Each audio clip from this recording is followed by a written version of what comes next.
అక్కడ పైకి వెళ్ళేటప్పుడు 2 తలుపులు ఉంటాయి, 2 మార్గాలు ఉంటాయి. ఒకటి ఎంట్రీకి, ఒకటి ఎగ్జిట్ కి.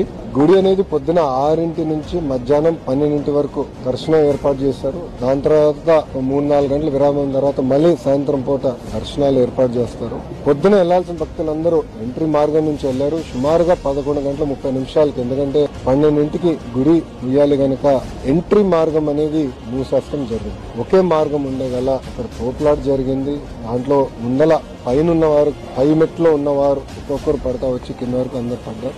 ఇంకో పక్కన మీడియా మిత్రులందరూ కూడా చూస్తుంటారు, బ్యారికేడింగ్ వేశారు. కానీ ఆ బ్యారికేడింగ్ ఏంటంటే ఫౌండేషన్ 2.5 ఇంచెస్ చేశారు. జనరల్గా ఎక్కువ మంది భక్తులు వచ్చిన ప్రాంతంలో మినిమం 6 ఇంచులు లోపలికి వేస్తారు. అది అక్కడ చేయలేకపోయారు. అంతేకాకుండా ఒక సైడ్ మేము అందరం చూసాం. ఒక సైడ్ లో అయితే అక్కడ బ్యారికేడింగ్ తర్వాత డైరెక్ట్ గా సిమెంట్ ఉంది, ఒక బీమ్ కూడా ఉంది, డైరెక్ట్ గా సిమెంట్ ఉంది. సో అటు పక్క పడిన వాళ్ళు చాలా ఇబ్బంది పడ్డారు.